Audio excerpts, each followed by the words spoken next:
¿qué tal? Muy buenos días. Le damos la bienvenida a Vida en Equilibrio. Está usted en el 17.1 Jalisco TV. Mi nombre es Lorena Saavedra y Vida en Equilibrio es un espacio donde nos preocupamos por su salud física, mental, emocional, por supuesto con invitados en el estudio, especialistas, además de que nos vamos a poner en movimiento más adelante, ¿eh? Y vamos a entrar de lleno con uno de los temas del día de hoy y para eso le damos la bienvenida a la doctora Jazmín Alcaraz. Ella es médico cirujano con especialidad en medicina estética y regenerativa. Doctora, bienvenida a Vida en Equilibrio. ¿Cómo estás? Muchas gracias. Muy bien, muchas gracias por la invitación. Gracias por aceptar una vez más estar aquí con nosotros. Y mire, el tema de hoy hablaremos de las úlceras por presión y las úlceras varicosas. Por supuesto, tenemos que prestar atención, tomar en cuenta y como siempre lo vamos a insistir, la mejor medicina es la prevención. Empezamos, doctora, con las úlceras por presión. Claro. ¿Qué es? ¿Cómo las definimos? ¿Cómo las podemos reconocer? Mira, ambas son dos entidades diferentes, pero bueno, a final de cuentas son úlceras. Las úlceras por presión son unas úlceras que aparecen mayormente en pacientes de edad adulta, sobre todo en pacientes que están en cama. Obviamente no son específicos de los pacientes de edad adulta porque hablamos de pacientes en cama, pacientes que están mucho tiempo hospitalizados o que por alguna condición o alguna enfermedad tienen que estar postrados en cama y eso implica estar en una sola posición por mucho tiempo. Digo, nosotros inmediatamente lo relacionamos con adultos mayores, ¿no? Que son los casos más sonados, donde se habla de lo importante que es cuidarlos y porque la piel se torna más delgada. Pero entonces es cualquier paciente que esté en cama. Exacto, sí es más común en adultos mayores precisamente porque la piel cambia y es más delgada, pero cualquier paciente que tenga que estar mucho tiempo en una sola posición puede padecer de una úlcera por presión. ¿Y qué es una úlcera? Bueno, una úlcera es una pérdida de la continuidad de la piel, de las capas de la piel. Y en este caso que estamos hablando por presión es precisamente por eso, porque estamos ejerciendo una presión en cierta área de nuestro cuerpo, específicamente en el área donde tenemos el sobrepeso o la carga del peso, sobre todo de los pacientes que están acostados, en el área específica donde cargamos el mayor peso, que es en el área donde están los huesos que están soportando el peso, por decirlo así. Si estamos acostados, pues acostados, o los pacientes que están mucho tiempo sentados, en la parte donde están sentados. Ahí es justamente donde aparecen, o sea, exacto. Es en las mismas zonas, porque depende si están acostados boca arriba, sentados, exacto, de lado, exacto. O sea, es lo más común. ¿Cuáles son las heridas más comunes? Hay zonas más comunes donde aparecen. Por supuesto que la parte más común es la posterior, porque la mayoría del tiempo estamos acostados boca arriba o sentados, generalmente en la zona sacra, o sea, en la parte de atrás. Sí. En la parte de atrás de las rodillas, en los talones, en los pacientes es lo más común, en la parte de atrás de la cabeza, aquí en las cervicales, esas son las zonas más comunes. También puede ser en los codos, o si el paciente se acuesta de lado, la región de la cadera es otra de las zonas más común. Doctora, ¿y hay clasificación?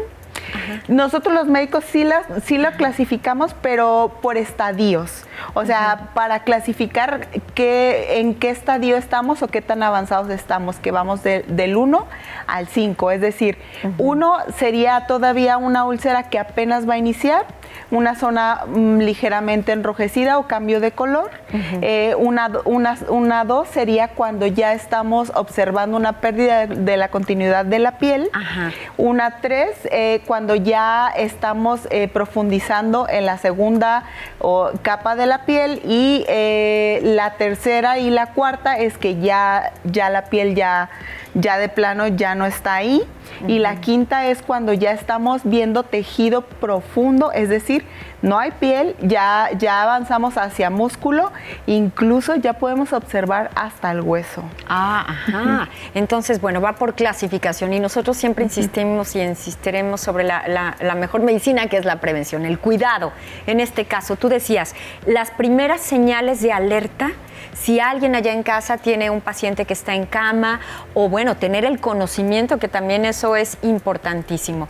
¿Cómo empieza a manifestarse? ¿Qué sucede en la piel?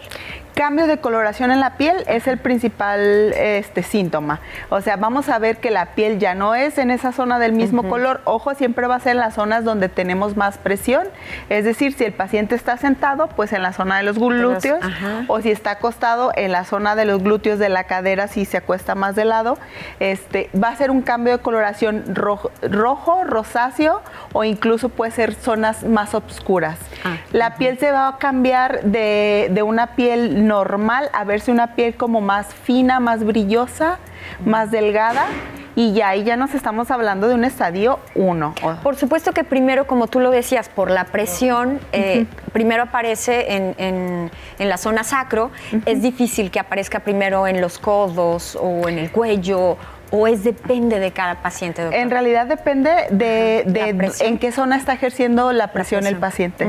O sea, hay pacientes que lo pueden hacer la cadera porque el 80% del día se la van a pasar de lado, o hay pacientes que se la pasan recargándose en los codos y entonces la presión va a ser en los codos y puede aparecer en cualquier parte. O sea, la verdad es que en cualquier parte del cuerpo, pero donde ejerzan la presión. Yo alguna vez escuchaba decir que importante es estar constantemente volteando al paciente, en este caso, o la persona que por alguna situación está en cama, sí buscar estar moviéndose, en constante movimiento.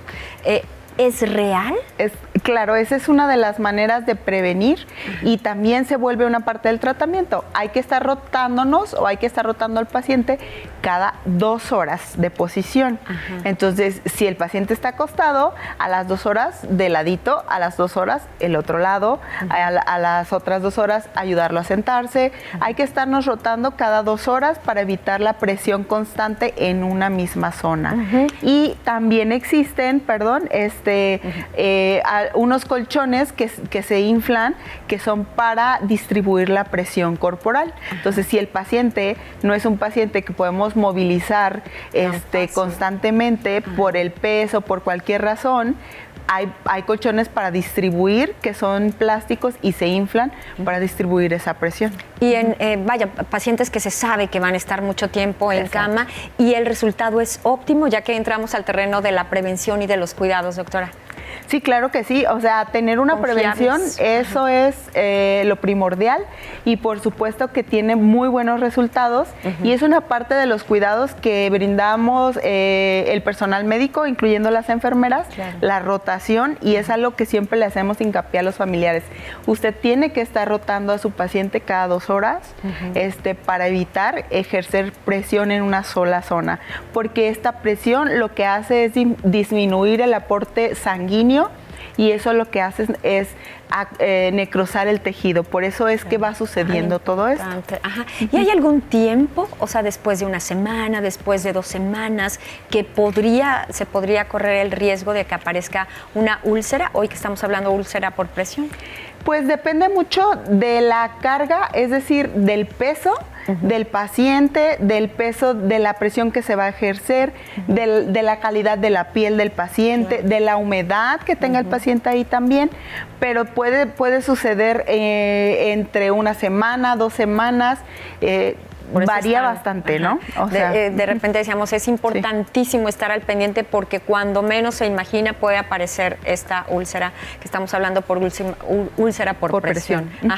Pasemos rapidísimo, doctora, a la otra parte, que son las úlceras varicosas. ¿Cómo las definimos? Bien, una úlcera varicosa tiene otra fisiopatología totalmente diferente. Es decir, aquí la presión no tiene mucho que ver porque en realidad solamente suceden en las extremidades inferiores, estamos hablando de las piernas, porque son las únicas venas que tienen unas válvulas que impiden que la sangre se regrese hacia abajo. Entonces, tenemos unas valvulitas que lo que hacen es evitar que la sangre regrese, porque la función es enviar la sangre de abajo hacia arriba.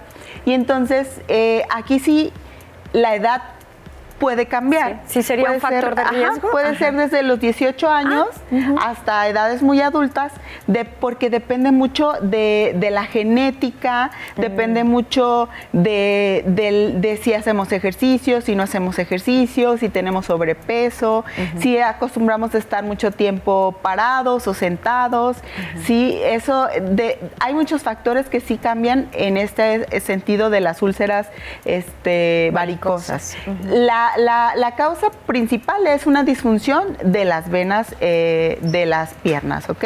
Esa es la causa. Y úlcera es una pérdida de la discontinuidad de la piel. Entonces, aquí es porque la sangre se mantiene en las piernas y no alcanza a subir. Entonces, el famoso retorno. Exacto. El retorno no es adecuado y esto va generando una inflamación, va generando edema, o sea, inflamación, y va generando también acumulación de sangre allá abajo, una estasis, y la sangre contiene hierro, y el hierro por sí solo a la hora de estancarse va generando esta úlcera, porque es un poquito agresivo y puede generar la úlcera por sí mismo. En este caso, así es como aparece, llega también. Sucede todo esto, el paciente, por decirlo así, no presta atención a lo que está sucediendo y también aparece, o cómo se va manifestando la úlcera. Pues las primeras señales es tener una insuficiencia venosa periférica, que es un daño en las venas periféricas de las piernas, que empiezan con las clásicas arañitas vasculares, y a veces ya se ven como las venas muy tortuosas, pero el primer síntoma, igual que las otras úlceras por presión, es cambio de la coloración. O sea, empieza a cambiar el color de la pierna en un área específica. Generalmente es más común cerca de los tobillos, cerca de la espinilla, empieza a cambiar, la piel se vuelve en un color más rojo, más cafezoso, y la piel se empieza a poner otra vez así como muy brillosita, se ve como muy delgadita, y ya nos está avisando que va a haber una úlcera ahí. Puede empezar a supurar o a escorrer un líquido transparente, que no es más que la sangre que se está estancando ahí y está generando edema, o sea, se está acumulando líquido y quiere salir por algún lugar. Esos son los primeros síntomas. Los primeros síntomas. Inmediatamente acudir con un especialista. Tratamiento, ¿qué hay en ese caso? Y ya cerramos para hacer prevención. Claro, el tratamiento, bueno, como médicos tenemos ya, cuando tenemos, igual las úlceras tienen diferentes clasificación o estadios, pero cuando ya tenemos una úlcera abierta, donde ya tenemos,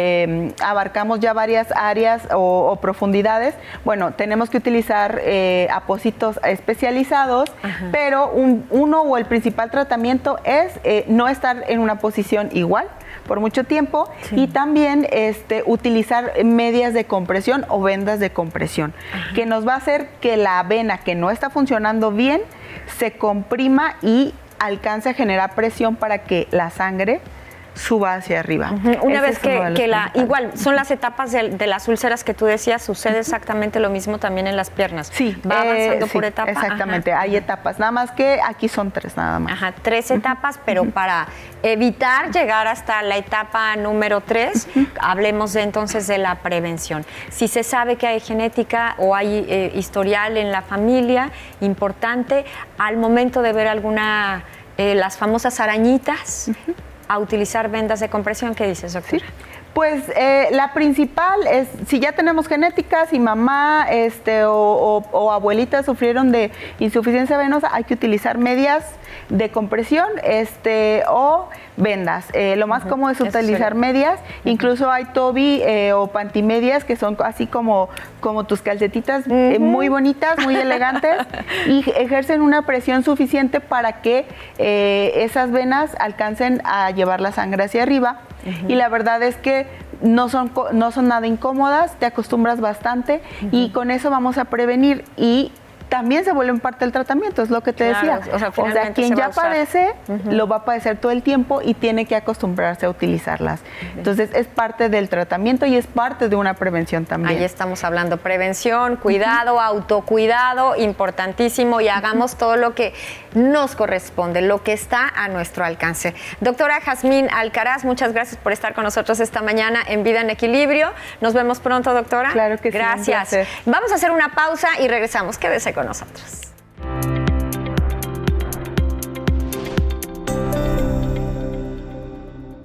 Estamos de regreso en Vida en Equilibrio y mire la invitación para que sigan nuestras redes sociales @jaliscotv.com. Y llegó el momento de activarnos y de regreso más especialistas en el estudio. Por lo pronto, adelante.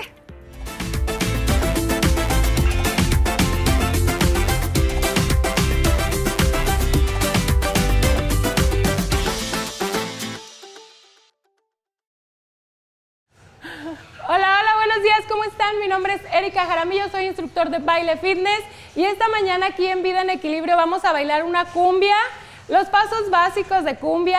La cumbia nos gusta mucho a todos, entonces en casita actívate y baila con nosotros. Vámonos. Fíjense bien, vamos a poner aquí, porque aquí vamos a empezar, ¿sale? Aquí mira, con el piecito, eso. ¿Sientes el beat de la canción? Tap, tap, tap, eso. Ahí, subes tu piecito, sueltas tu cadera, eso.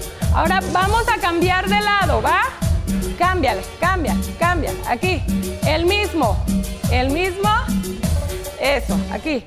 Es para ir agarrando el sabor, ¿va? Y lado a lado, eso. Suéltate un poquito más, suéltate, bien. Es lado a lado y ahora vamos a ir para atrás. Uno y uno, mira, atrás. Involucra tus manos. Atrás, eso. Sube tus manitas. Lleva tu pie atrás. Está fácil, ¿no? Y atrás. ¿Sí? Ok. Atrás. Llevo las manitas. Fíjense bien. Atrás. Eso. Atrás. Y doble. 1, 2. Atrás y doble. 1, 2. Está fácil, ¿no? Atrás y doble. 1, 2. Atrás y doble. Y regreso 1, 1. 1. Eso. Ahí me quedo. ¿Sale? Ok, fácil, ¿no? Ok, al lado.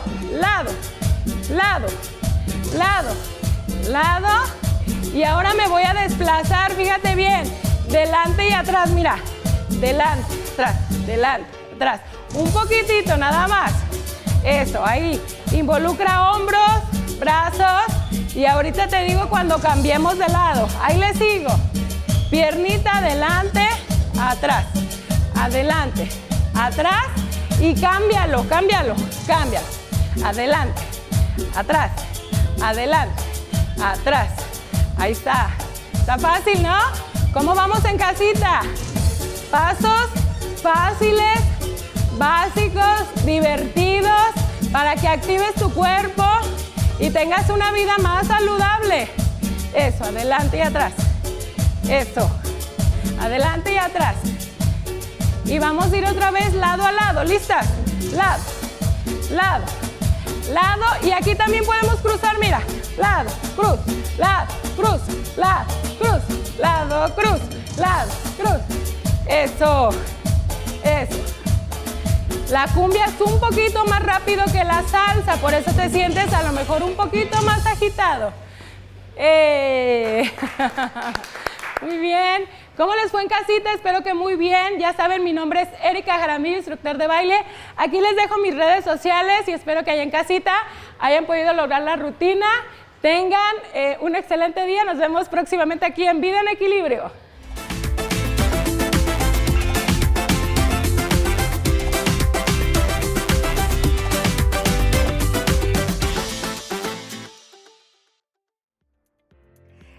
Maravilloso, ¿verdad? Hay que ponernos en movimiento todos los días. Y mire, más temas. Esta mañana le damos la bienvenida al doctor Simón Rodríguez. Él es médico general. Doctor, bienvenido a Vida en Equilibrio una vez más. ¿Cómo estás? Bien, muchas gracias. Gracias porque aceptaste la invitación, que siempre nos traes temas muy interesantes para crear conciencia, para saber qué es lo que podemos hacer. Vaya, lo que esté a nuestro alcance para estar siempre saludables. Hoy hablamos de obesidad, hablamos de diabetes tipo 2. Juntas, por supuesto, un riesgo para la salud. Claro. Ya en otras ocasiones que he venido aquí con ustedes he hablado acerca del riesgo de tener obesidad. Sí. Ahora, tener obesidad y diabetes juntas aumenta el riesgo lo que es cardiovascular. Significa que entonces las personas que sufren de ambas enfermedades aumentan su riesgo de presentar lo que es infarto agudo al miocardio, lo que son eventos vasculares cerebrales, como ya sea isquémicos o hemorrágicos, produce que tenga algunas alteraciones a nivel de las arterias y de las venas de los pies, y eso puede producir trombosis. O sea, aumenta bastante lo que es el riesgo entonces. Y la mayoría de las veces los pacientes pues no sobreviven a lo que es la agresión una vez que se presentan estos episodios, pero quedan con secuelas, ¿verdad? Claro. Sí, insuficiencia cardíaca, hay alteraciones neuronales, ¿verdad? Clásica embolia que conocemos, entonces ese tipo de cosas pueden suceder al tener ambas enfermedades juntas. Y digo, no está padre decirlo así, pero es que así es una bomba de tiempo. Así es. Definitivamente. Y lo decimos así de fuerte para crear la conciencia. Tú nos hablabas de esta enfermedad que es la obesidad. Ahora exploremos un poquito el terreno de diabetes tipo 2 para que nos quede muy claro, doctor. Sí, la diabetes es una enfermedad en la cual tenemos una desregulación de lo que es el metabolismo de los carbohidratos, o sea, de los azúcares dentro de nuestro cuerpo. Todas las personas necesitamos azúcar dentro de nuestro cuerpo para mantener las funciones normales. Y las personas que sufren de diabetes tienden a mantener la azúcar dentro de su cuerpo muy elevada. Y ese azúcar que está dentro de nosotros va causando daños a nuestros vasos sanguíneos. Sobre todo ellos, los pequeñitos, son los que más sufren. Y ya cuando esto se vuelve crónico, que se aplaza por mucho tiempo, daña grandes vasos. Entonces, por eso las complicaciones de infarto y eventos vasculares cerebrales y demás, o la retinopatía, ¿verdad? O la renopatía, todo va relacionado básicamente a la destrucción de capilares pequeños, o sea, vasos muy pequeñitos de sangre. Definitivamente es una combinación pues nada agradable. No. Pero a ver, doctor, estaba yo leyendo y la verdad es que me gustan mucho las estadísticas, debo decirlo, y me encantaría que haya algunas que pudiéramos cambiar, y sí lo podemos hacer cuando empezamos a crear un poquito de conciencia. Pero en este caso, en este tema, esta combinación de diabetes tipo 2 y obesidad, se habla de alrededor de 9 de 10 pacientes viven con esta condición, y me parece que es fuerte.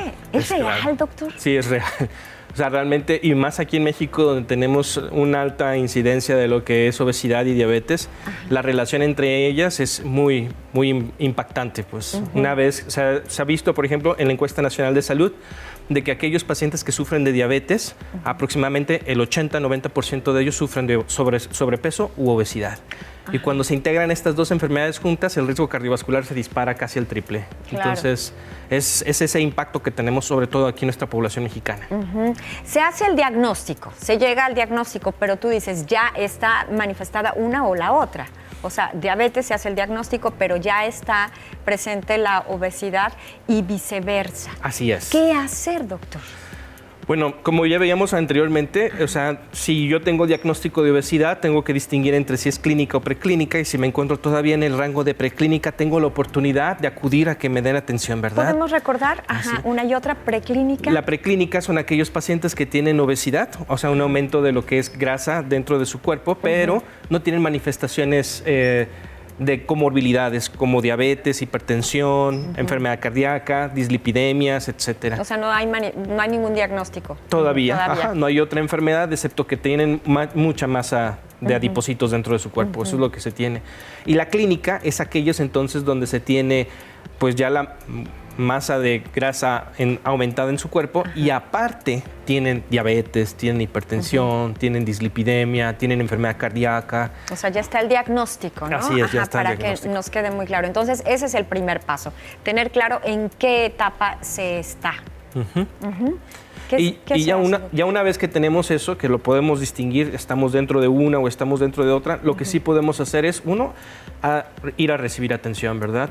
Sospecho yo que tengo obesidad o que tengo clínica o preclínica o que tengo diabetes, entonces puedo acudir a que me atiendan en mi centro de atención, centro de salud, o puedo acudir con algún médico y ellos me van a poder ayudar a guiar sobre la atención que tengo que recibir, porque realmente es una atención que es complicada, porque son muchas cosas que se tienen que cambiar, ¿verdad? Hábitos, alimentación, ejercicio, ¿verdad? También la psicología que se tiene, es importante entonces visualizar eso. Ajá, y definitivamente dijiste algo importante que quizá todos lo sabemos, decíamos la conciencia, las estadísticas, datos alarmantes, bomba de tiempo, pero a la hora de la hora, doctor, la práctica, y me lleva a los hábitos.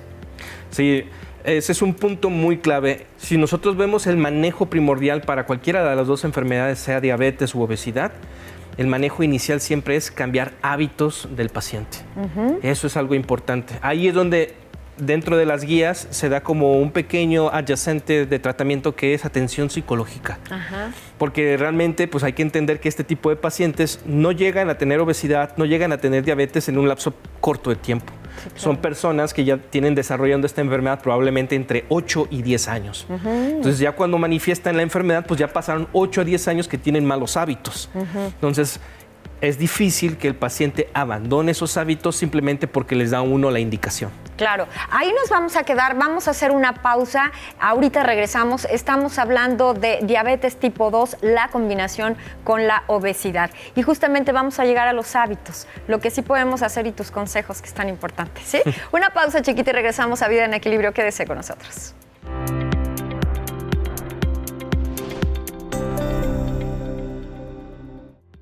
Estamos de regreso y en el estudio nos visita el doctor Simón Rodríguez, él es médico general y estamos hablando de la combinación diabetes tipo 2 y obesidad. Ya lo decía el doctor, definitivamente una combinación que pues no es saludable, que pone en riesgo nuestra salud.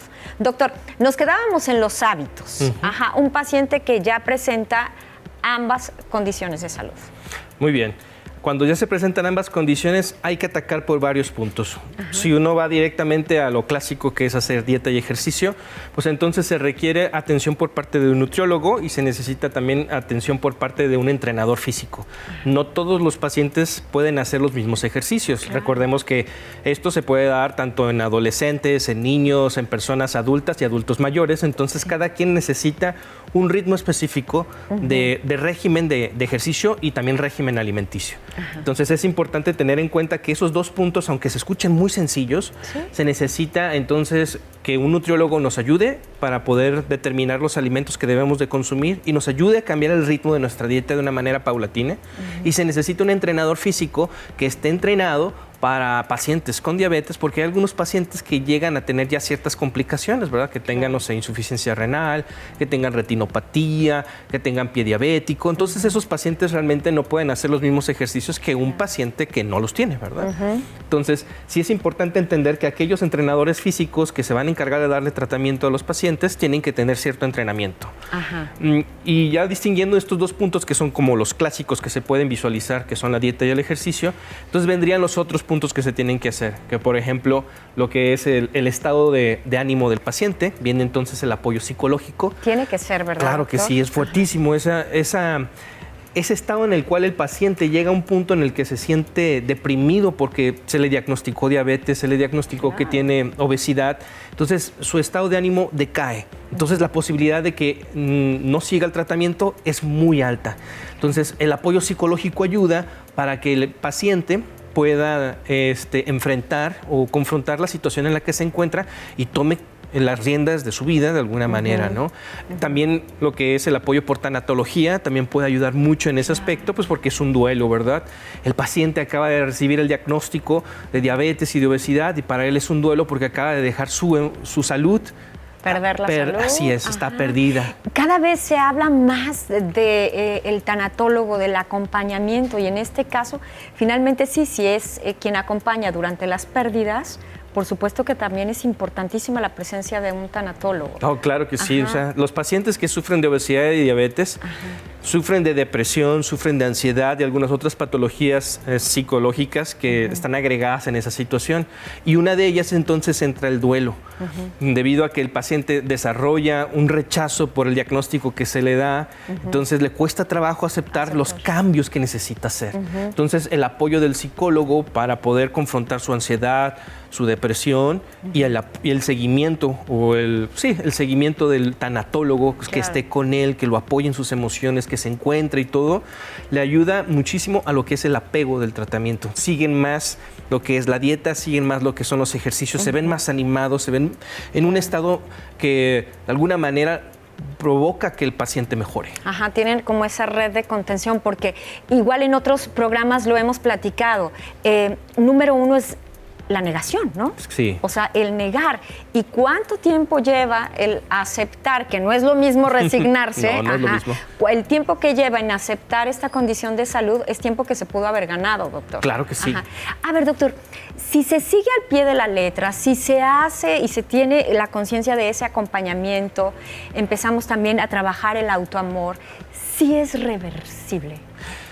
Sí la obesidad es reversible si se sigue lo que es el tratamiento, dieta y ejercicio y el seguimiento. O sea, como enfermedad. Como enfermedad tal cual. La diabetes requeriría un tratamiento farmacológico, es necesario. Claro. O sea, además de la dieta y el ejercicio que podamos llevar, el apoyo por parte de psicología, el apoyo de tanatología que ayuden para que el paciente se apegue al tratamiento, favorecería también lo que es la mejora. Pero para poder revertir el estado de diabetes tipo 2, para que el paciente pueda salir solamente con tratamiento farmacológico y mantenerse en el régimen de ejercicio y dieta. Y entonces puede haber una reversión de esto. Y eso es algo nuevo, porque anteriormente, estamos hablando acerca de una década atrás, se pensaba que si se tenía el diagnóstico de diabetes tipo 2, uno iba a morir con diabetes tipo 2, tal vez te podías morir de alguna otra cosa, pero significa que toda tu vida ibas a ser con diabetes tipo 2. Que era una condición que iba a acompañar toda la vida al paciente, ¿verdad? Así que es. se podía tener una mejor calidad de vida, y por eso lo preguntaba, porque es una buena noticia en medio de todo esto, ¿no? Sí, hay fármacos que han salido innovadores últimamente que afectan tanto la obesidad y que apoyan también mucho lo que es la diabetes, como para que puedan mejorar los pacientes. Bien, doctor Simón, ya nada más para cerrar, consejo, ¿qué les dices a tus pacientes? Porque definitivamente sí se habla de un acompañamiento y siempre la familia también será una parte importantísima. Así es. Mi cierre sería entonces, apóyense en sus médicos generales, acudan con un buen nutriólogo para que los puedan apoyar, un entrenador físico va a ser necesario, no tomen que solamente esos apoyos, necesitan apoyo psicológico y por parte de tanatología para que les ayude en un contexto holístico para que ustedes estén mejor. O sea, de ninguna manera es decir ya o sentarse y ni modo y es lo que hay. No. Hay muchas cosas que claro sí que podemos sí, se pueden hacer muchas cosas. Ajá, claro. Doctor Simón Rodríguez, muchas gracias por estar con nosotros, médico general. Nos vemos pronto, doctor. Muy bien, muchas gracias. Bien, y yo lo invito a usted para que se quede con nosotros. Le preparamos lo siguiente.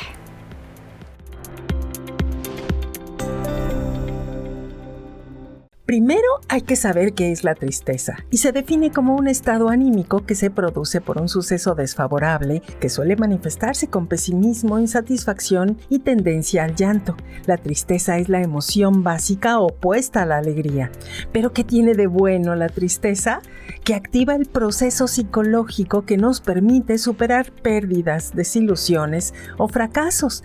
Generalmente aparece por la pérdida de alguna persona, objeto, relación o expectativa. Es una emoción con la que estamos apáticos, pesimistas, desconsolados, desanimados y con ganas de llorar. Pero llorar es lo que nos hace humanos porque somos la única especie que llora con lágrimas emocionales y al hacerlo se liberan hormonas del estrés y por eso cuando lloramos nos sentimos aliviados. Con la tristeza, nuestro cerebro consume una gran cantidad de glucosa y oxígeno y por eso casi siempre después de llorar viene el hambre y el cansancio. La tristeza ayuda a detenerse y reflexionar en lo que sucede. Si no estuviéramos tristes, la capacidad de reflexión sería menor. Asimilar una desilusión o una pérdida es a través de la tristeza. Con la tristeza generamos pensamientos alternativos sobre nuestra situación traumática y eso nos ayuda a encajarla en nuestra historia de vida personal. Por eso, aunque esté dentro de las emociones etiquetadas como negativas, aunque dolorosa, la tristeza es una emoción útil porque ayuda a adaptarnos a una nueva realidad. Claro, con cierta medida sana, porque si la tristeza permanece mucho tiempo, tenemos sintomatología depresiva o no se puede controlar, sí hay que buscar ayuda psicológica. Estamos de regreso en Vida en Equilibrio y mire, esta mañana nos visita la doctora Cristian Santamaría. Ella es vacunóloga, ha estado en otras ocasiones con nosotros y por supuesto que el tema central es el sarampión, porque pues lo escuchamos, lo vemos por todas partes, diferentes campañas, cosa que agradecemos muchísimo. Y antes que nada, bienvenida doctora, ¿cómo estás? Muchas gracias, yo encantada, como siempre, de estar aquí. Desgraciadamente en este escenario epidemiológico que estamos viviendo, en México sobre todo, Jalisco ahora es líder en cuestión sarampión, ¿no? A ver, doctora Cristian, ¿qué pasa? ¿Por qué está resurgiendo? Decíamos y en las pláticas, en las reuniones, pues que no estaba ya erradicado. ¿Qué pasa? Teníamos 30 años que cantábamos victoria, ¿no? Sí. Desgraciadamente se presentaron varias situaciones. Una de esas, pues dejamos de vacunarnos. La pandemia también fue un parteaguas, fue un momento, una pausa para que no diéramos prioridad a las demás vacunas. Nos confiamos en Cristiano. La cuestión de la migración global, pues muchas condiciones se presentaron para que llegara este momento. Desgraciadamente dejar de vacunar, pues es otra vez aparecer el escenario, enfermedades pues que ya teníamos prácticamente erradicadas. Sí, claro. 30 años, muy buenos. Ajá, muy buenos. Al menos en las pláticas eso se cree y hay quien incluso duda, ¿no? Que sea real, pero es una realidad, tristemente. Sí. Ponemos los ojos en Jalisco, que también importantísimo. Entonces, esa es la razón. ¿Por qué si ya se supone que estaba erradicada? Hoy regresa, ¿no? Más de 7,000 casos a nivel nacional. Estados como Chihuahua, desgraciadamente Jalisco, como les decía, pues ya tenemos estos casos aquí en la puerta, ¿no?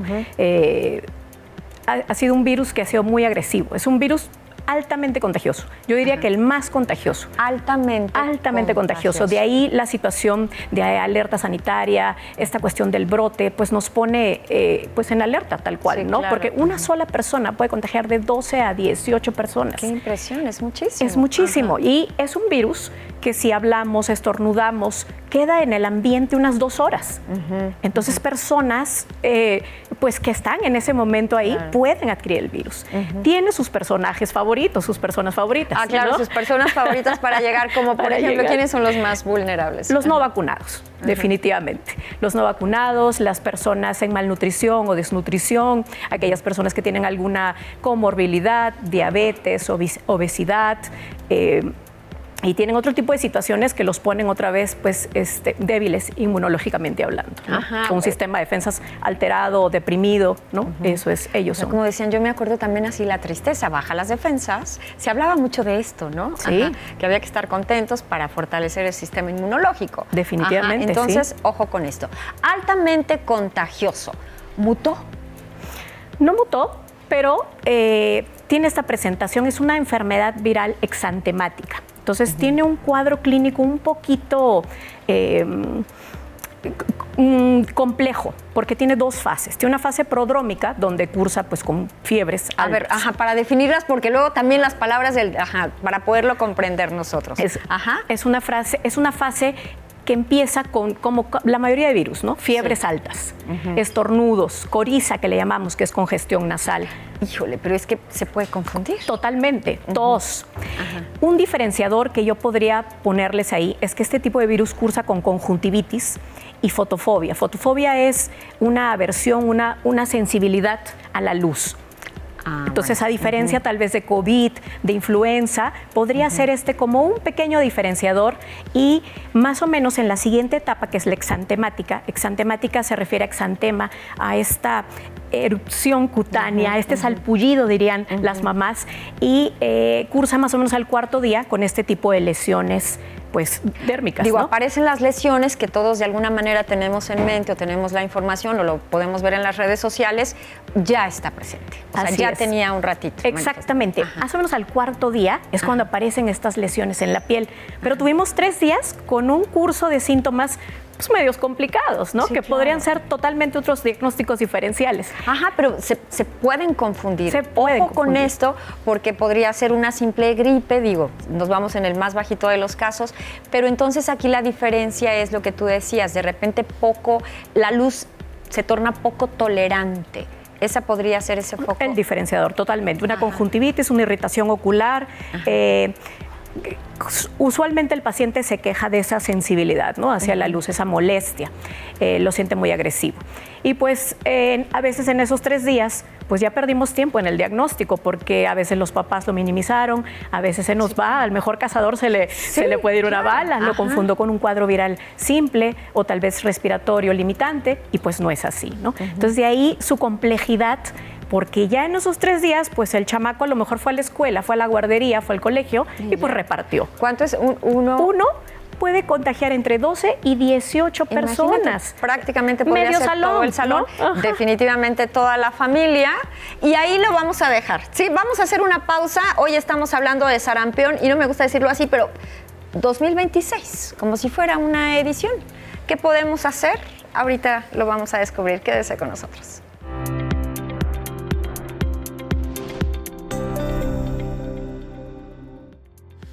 Estamos de regreso en Vida en Equilibrio y estamos hablando de sarampión. Está con nosotros la doctora Cristian Santamaría, ella es vacunóloga. Doctora, retomamos entonces el tema del sarampión. Nos quedábamos en que el paciente, pues ya se empezaron a hacer esas manifestaciones cutáneas, pues las manchitas, las... Sí, correcto, lo dijiste correcto. Máculas para nosotros, manchas, en un término más popular, unas manchitas rojizas que tienen una presentación bien interesante porque inician cefalocaudal, es decir, como los pescados, la cabeza más grande y las espinitas. Empieza de la cabeza, se va retroauricular, es decir, posterior a la orejita y baja hacia tronco y por último las extremidades. Y asimismo, cuando va desapareciendo, también se va secando de esa manera, ¿no? Entonces tiene una evolución pues muy característica también. Otra cuestión es que no respeta plantas y palmas, es decir, nos puede aparecer también en las manitas y en los piecitos de los chaparritos. Entonces, pues alguien que ha estado ya en contacto con pacientes de sarampión fácilmente puede diagnosticarlo, ¿no? O sea, entonces lo decíamos, ya llega a casa y por supuesto toda la familia se contagia porque es altamente contagioso. Correcto. ¿Cuánto tiempo hay que esperar? ¿En cuánto tiempo sana? ¿En qué medicamentos? Y todo al respecto, doctora. Si ya tenemos el diagnóstico confirmado por un médico, de 4 a 7 días después de que aparecieron las lesiones, podemos tener a este chaparrito o a esta persona en aislamiento para evitar más contagios. Sí, que ya sabemos, que ya sabemos, confirmados. El camino a seguir ya lo tenemos. Si yo soy un adulto o otro niño que estuvo en contacto con este paciente y no tengo las vacunas, que son 2, definitivamente acudiría, tenemos 72 horas para acudir a aplicarnos estas vacunas, ¿no? Alguien de la familia que va a visitar a casa y 3 días después se entera que tiene sarampión. Justamente. ¿Se puede vacunar? Totalmente. Debe de vacunarse. Nadie, sin excepción, debemos no estar vacunados. Los menores de 5 años, todos de ley. Revisar cartillas de vacunación, mamitas, siempre que tengamos 2 dosis.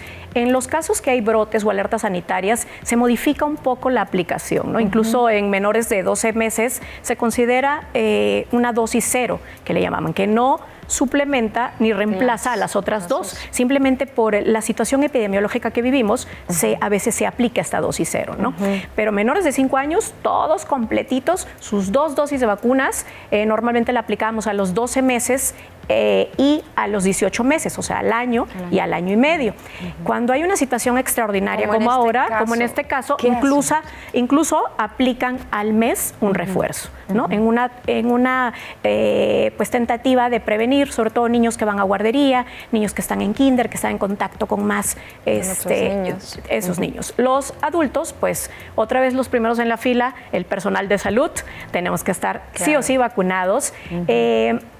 Actualmente se considera adultos menores de 39 años, idealmente que tengan su vacuna. Si ustedes no recuerdan si tienen su vacuna, si la mamá no le sabe decir, si se perdió la cartilla, si usted tiene alguna situación, vaya, acuda, vacúnese. Que sería como lo más probable, ¿no? Ideal, ideal, ¿no? O sea, digo, el no recordar, el no tener la cartilla de vacunación, digo, ya pasaron muchos años, doctora. O a veces las mamás confunden de que sí te dio de niño, pero resultó que fue varicela o tal vez rubiola. Sí, claro. No tenemos muy claro el dato. Vacúnese, hombre. Vacúnese. O sea, una vez más, menores de 5 años sería la población en riesgo. ¿Y los adultos? Y ahora, por una nueva situación, ha habido adultos jóvenes contagiados. Entonces, menores de 39 sería idóneo, ¿no? Por supuesto, ya en adelante. En adelante, personal de salud o alguna más. Situación de exposición o algo, pues ya sería también candidato. Difícilmente, pues. Sí, claro, ¿no? difícilmente. Entonces, algún adulto que haya estado en contacto con un niño, pero que ya tenga 40, 50 años, no hay de qué preocuparse. Si le dio alguna vez sarampión y está seguro que tuvo sarampión, no se preocupe porque deja una memoria inmunológica. Pero si tenemos esta dudita de fue sarampión, fue varicela, fue rubiola, no sé qué te dio. Pues es que depende de los años, ¿no? Exactamente, ¿no? Entonces sí. Antes pues sí había cierta efectividad, los mayores de 60 están vacunadísimos, ¿no? Ahí era un control un poquito más estricto, les digo, relajamos medidas y pues le dimos pie para que este invitado llegue a nuestras casas. Doctora Cristian Santamaría, ya nada más para cerrar, tú como vacunóloga, me gustaría muchísimo que dieras un mensaje para todos nuestros amigos que siguen Vida en Equilibrio. Claro que sí, con gusto. Acuérdense que la salud es un derecho, pero es nuestra responsabilidad cuidarnos. Bien, gracias por estar aquí con nosotros y nos vemos pronto. Con gusto, claro que sí. Y bueno, yo lo invito a usted a que se quede con nosotros porque le preparamos lo siguiente. Nos vamos a hacer ejercicio, nos ponemos en movimiento. Adelante.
¿Cómo nos fue en casita? Espero que muy bien. Ya saben, mi nombre es Erika Jaramillo, soy instructor de baile fitness y nos vemos en una siguiente cápsula aquí en Vida en Equilibrio.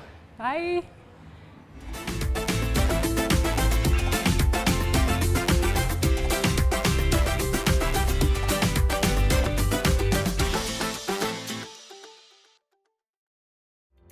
Y bueno, así es como estamos llegando al final del programa del día de hoy. A nombre de este gran equipo de trabajo, hoy tenemos staff de lujo, ¿eh? Le damos las gracias por acompañarnos. Quédese en compañía de la programación de Jalisco TV, más cerca de ti. Mi nombre es Lorena Saavedra. Que tenga un maravilloso día.